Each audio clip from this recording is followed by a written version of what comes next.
Hello and welcome to another episode of Latitude. A recent avalanche that drowned an Indian post on the high Saltoro Ridge west of the Siachen Glacier took the life of 10 Indian soldiers, but it also brought into focus the sheer grit and determination with which every Indian soldier has continued to serve on this, the world's highest battlefield, and has once again brought up the question that why did the conflict start in the first place and what is the long-term solution?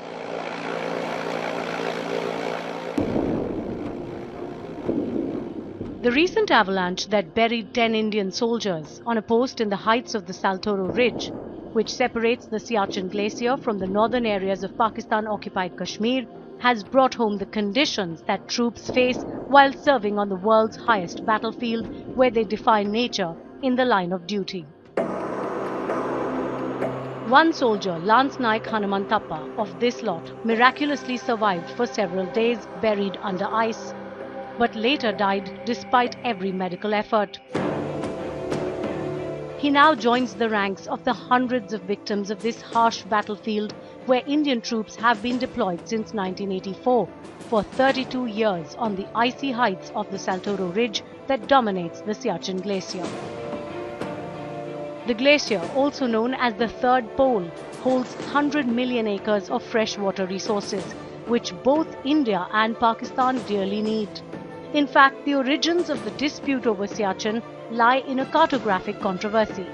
The line of control between India and Pakistan begins north of Jammu and ends abruptly at a mountain height called NJ 9842. Beyond that lies the glacier just north of Ladakh. In no man's land as per the Indo-Pak 1949 Karachi Agreement and the 1972 Suchetgarh Agreement. The source of this cartographic confusion were some maps that were initially produced by the US Defense Mapping Agency in the 1970s and the 80s, which put the Siachen Glacier in Pakistani territory. India rose to the challenge by putting troops in those freezing heights, and the fighting that followed between 1984 to 1987 led to Indian troops finally taking full control of Siachen and its adjoining Saltoro Heights.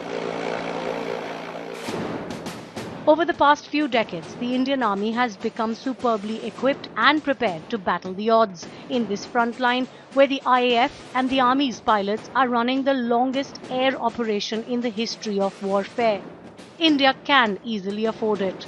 The big question, however, is, can there ever be a solution that will allow India to keep its hard-fought gains and give the Pakistan Army a face-saving exit?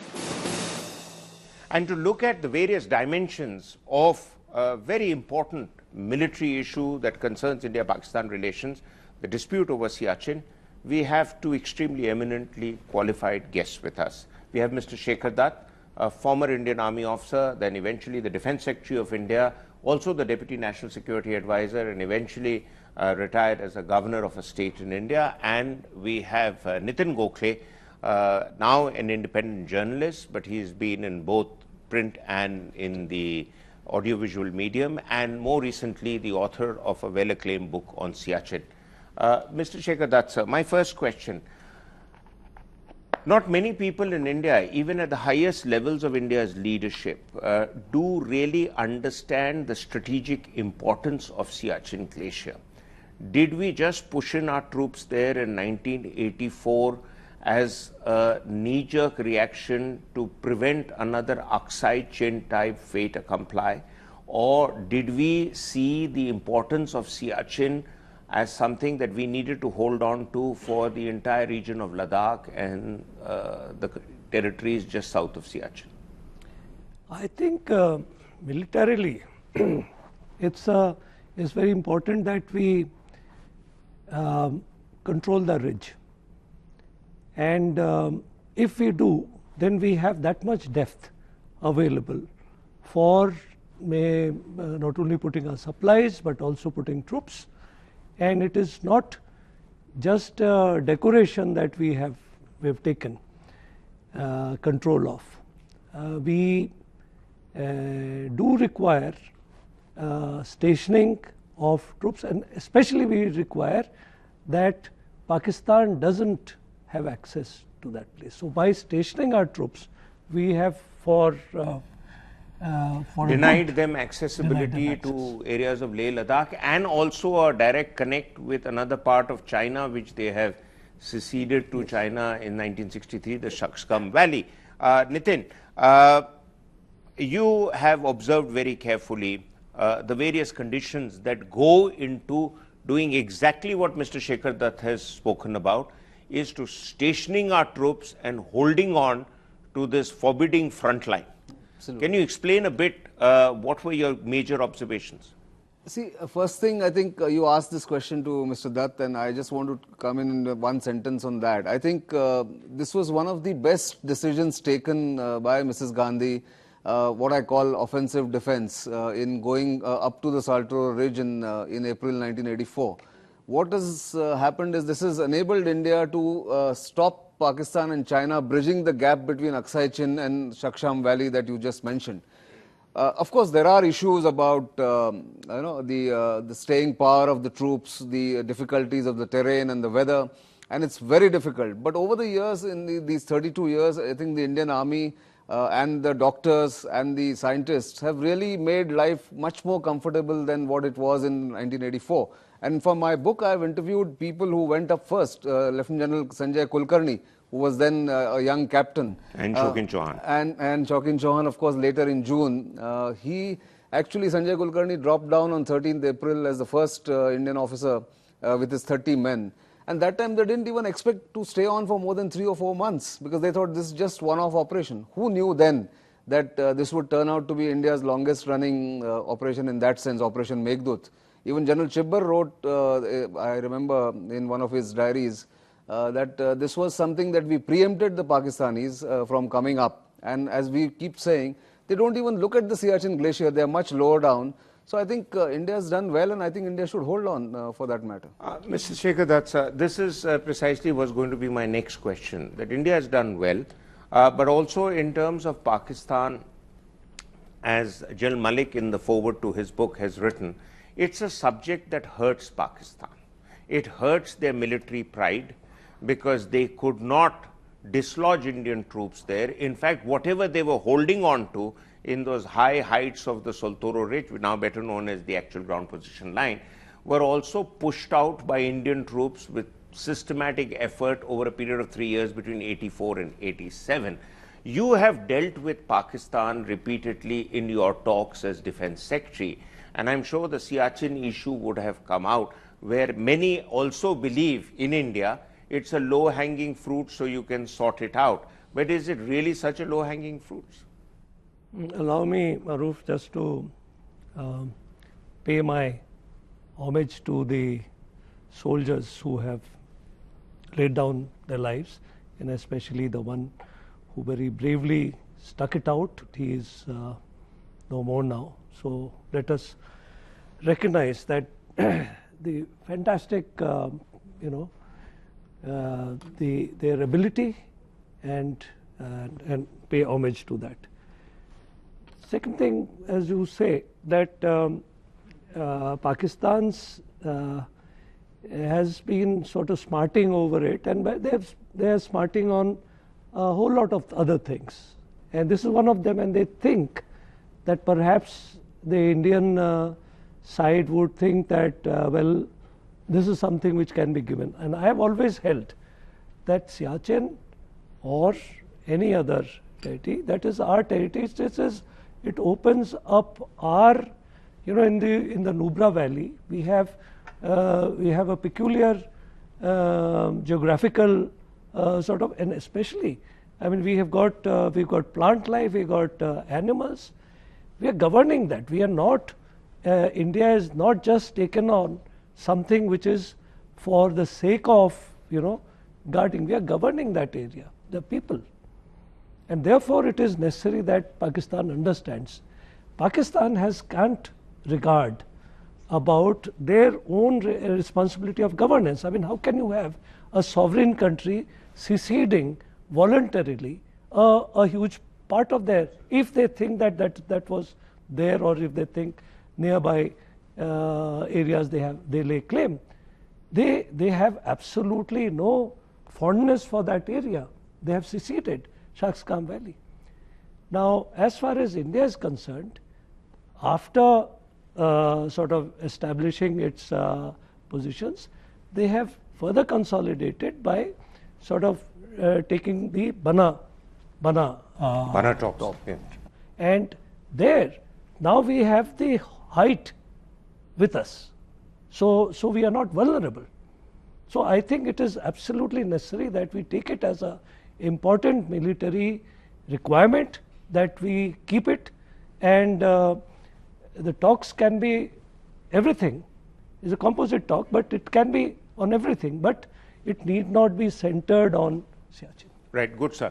Nitin, there's another factor that often gets missed out on this whole India-Pakistan tu meme, and which is the China factor. Just from the top of my head, adjoining Siachen, east of the Karakoram range, you have the Shaksgam Valley. Many thousands of Indian territory, technically Indian territory, has been ceded by Pakistan to China. Pakistan apparently has got a bit of nudging from China also from time to time to keep India preoccupied here, so that China can, in more recent times, further build up its presence along the northern area with the China-Pakistan economic corridor going through Gilgit-Baltistan, and therefore if India is kept in check, then China can get on with it. And the third factor, which is again a China factor, is I'm told the Chinese have begun to divert some of the glaciers around the Siachen Glacier area towards China, purely to ensure that some more water resources can be made available. Your take? Of course, I mean the Chinese, Chinese see the Pakistanis as their cat's paw in any case as far as India is concerned. And as we've been saying, that Ladakh needs that depth. If India wasn't on Siachen and India had not established the presence, the Chinese would have just linked up with the Pakistanis through the Shaksgam Valley, and as far as the northern areas are concerned, they are trying to build so many projects there. So China is a player which is actually nudging Pakistan, which is controlling the moves there, and therefore India is very well aware of it, and therefore the military presence is an absolute must. No matter what our bleeding heart liberals keep saying, that it's a low-hanging fruit and we should not allow futile deaths on the Siachen Glacier. But let me tell you, from 1984 to now, India has lost about 900 soldiers, very brave soldiers, and our respect to them and homage. The last accident, 10 people died, we know. But India, with great difficulty and great, I would say, facilities provided and established there, has brought down the accidents and the deaths by weather to single digit in a year from what it used to be earlier. So therefore, I don't think India derives any advantage vis-a-vis Pakistan in terms of international appreciation by giving up Siachen. So why should we? And I think the China factor is the most important factor. And remember, Kargil happened because of Siachen. They wanted to cut off Siachen. So we can discuss that also. Well, yeah, very interesting points. We'll be back after a break to look at the various other dimensions that are important to Siachen and India. Welcome back. We still have our two distinguished guests with us. Mr. Shekhar Dutt, sir, the name of Musharraf crops up again and again in a variety of issues connected with India-Pakistan, the dispute. He was apparently a brigadier with the Special Services Group in the 80s when he tried desperately to dislodge Indian troops. Failed. It was a bee in his bonnet, which when he went and did Kargil and somebody asked him that, why did you do Kargil? He said, why did you do Siachen? I think there was a difference. Kargil lay along a defined boundary line as per the Suchetgarh Agreement of 72. It was part of the LOC. Siachen lay beyond the defined line of control, so therefore it was no man's land, and whoever got there first and could hold on to it has held on to it. Your view, sir? No, I think it wasn't that undefined, because when we sort of say that the exact words are thence northwards onto the glaciers beyond 98, along with the boundary line going through point 15042 up to NJ 9842. Now, it's well defined. The question is whether it should be if there is a ridge, it has to be on the ridge, and therefore I think it is. I think we have very well. We have understood what it means, because must have been very difficult at that time in Karachi to lay down every height and trig heights and also, sir, when the Karachi Agreement took place, Yes. 1st January 1949, they only defined the territory where troop movements had taken place in 47-48. Beyond NJ 9842, there was no fighting, sir. Yes. So therefore, they limited themselves to that in the hope Yes. that eventually when Kashmir is settled, all this will be history. But Pakistan always had another thing going on, and that is how to take advantage of China. And therefore, although perhaps the Chinese nudged them, but even Pakistanis would have come forward and said that, yeah, we don't need it, you take it. So let's link up Let's link in the northern areas. Yeah. And Musharraf, we've had a lot of discussions now and then. Musharraf has always sort of seen himself as somebody who would redeem the Pakistani image, and especially the Pakistani Fauj, image, and by saying that here is one general who's restored the glory. And then you also should know that Musharraf wasn't the insider. Musharraf also comes from outside, the people who, and therefore he acted much more holier than the king. He was a Mohajir. Nitin, the conditions under which we continue to maintain our troop presence there. One of the myths that Pakistanis have weaved, because they couldn't get the better of us physically on the ground, is that eventually this will be economically, logistically, militarily untenable for India to continue to have this military burden and a financial burden, etc. But as we've shown in 32 years, it really, we can live with it and, carry on with the kind of first-rate support that our troops get. Yes, Your views? No, of course. In fact, the logistics arrangement in that area, especially with 14 Corps headquarters coming there, is now tremendous as far as the troops, comfort is concerned. So I think India is in a very advantageous position. Over the years, things have improved. There's a kerosene line going right up. Heating is not a problem. But somehow you can't fight nature all the time. Certainly it's an unnatural thing to do, to live at 24,000 feet, minus 40 degrees temperature. You don't feel the appetite, you don't have anything to do there, and breathing is difficult, as we all know. And yet India has managed to sort of improve the conditions so well that the troops are really want to have this box ticked that I have served on the Siachen Glacier, and that's a badge of honor. And I think India must continue for both tactical, military as well as strategic reasons. Yeah, in fact, by and large, virtually everybody who serves there is a volunteer. Exactly. Sir, I wish to draw light to another question, and that is, what has been the reluctance on the part of South Bloc to go international with the information about our positions there, our positions on the actual ground position line, and to challenge the myth that Pakistanis continue to feed their own people and the rest of the world that they are also at Siachen? I think one important factor is that it is always the Pakistanis who would like intervention from everybody, and therefore internationalize the situation. Our position has been that it is bilateral. It is certainly not anybody's business to come into this thing, and this has been recognized by many, many countries. Very few countries are there who say, no, we can sort of play a role. It is in the interest of Pakistanis to get as many, and one of the things about opening up for various say mountaineering expedition and all that was also to bring it to the notice of people and press, and then they would have this thing that, oh well, this is something which is India is very bloody minded, and they are not allowing us to exploit for the common good. Now, having said that, our position has been explained at many bilateral occasions with our fellow friends, different countries.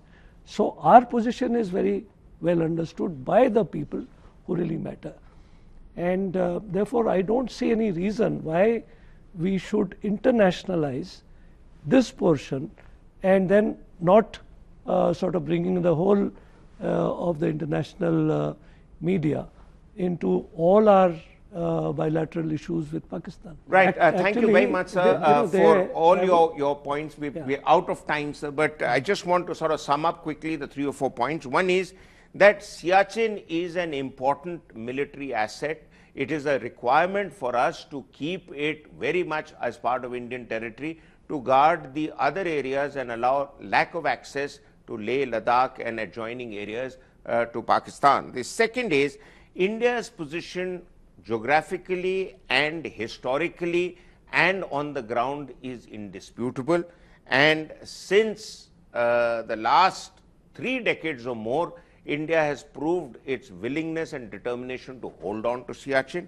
China has multiple agendas in the region and is using Pakistan to push its own agenda to keep India on the back foot there. And the jury is still out on whether the internationalization of Siachen will bring us benefits or will it be to our disadvantage. Thank you very much, sir, for being with us on this show. We'll be back next week with another episode. Until then, goodbye.